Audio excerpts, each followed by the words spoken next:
dealing with playing a pop song, right? And not losing your mix. So when we're looking at this, we are starting basically from scratch. Let's look at it quickly.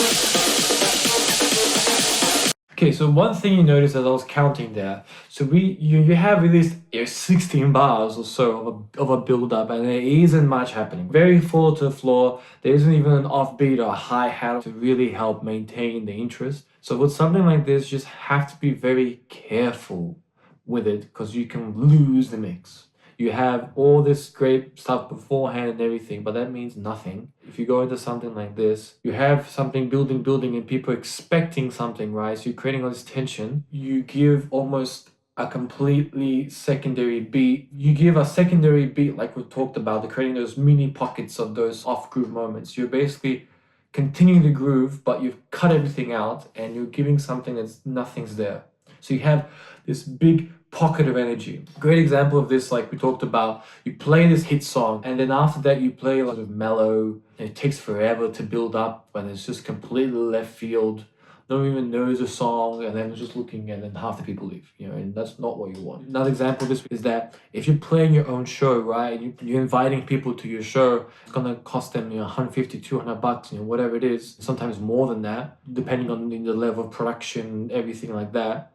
You really want to deliver. Look at some of the classic rock shows and everything like that. They delivered. They made no excuses. They didn't whine about it. Looking at 2+ hour shows minimum, because you're getting people that hard money to come and watch you play. They're taking time away. And Michael Jordan was a legend about this. He knew that people are coming to see me. I'm going to give them the best that I can have. And he's running up and down, etc. And then you have people nowadays like, oh, I can't do a 3-hour show, blah, blah, blah, this. I'm like, oh my goodness, it's just,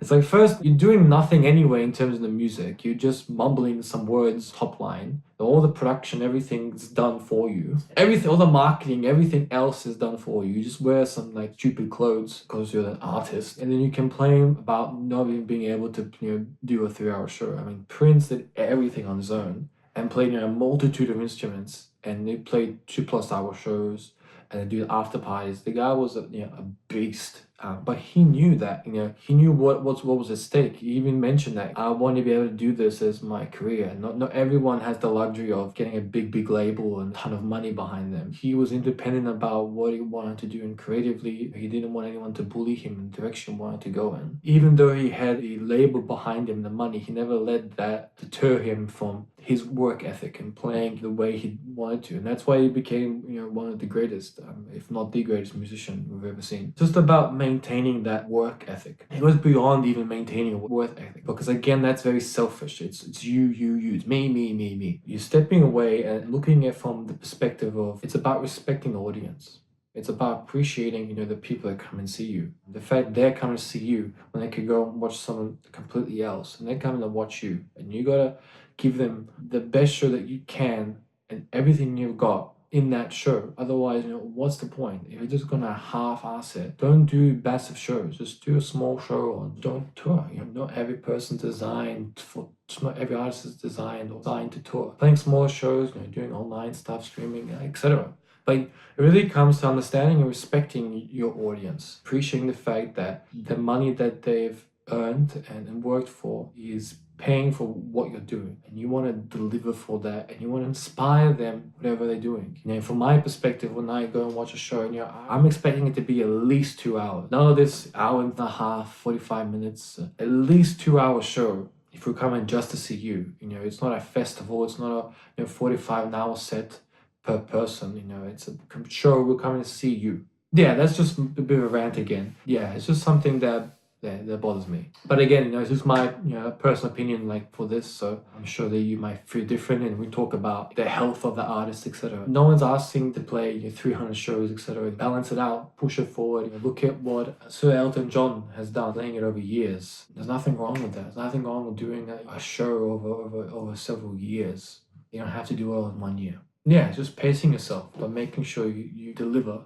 on the show. Some way it connects well with not losing the mix. Take it as a rule of 3. At least 3 songs of like hit songs before you change over to something drastically different. That way you're at least playing almost 10 minutes of something, right? And you're maintaining some resemblance of groove and energy. You're maintaining that high energy.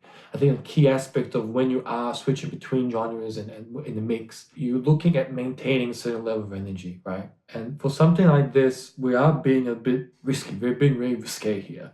And we're sort of cutting everything. We've created this call, this tension, and then we've cut it out, right? And then we're just being like, okay. And then we're sort of starting from scratch, basically. And we're just playing.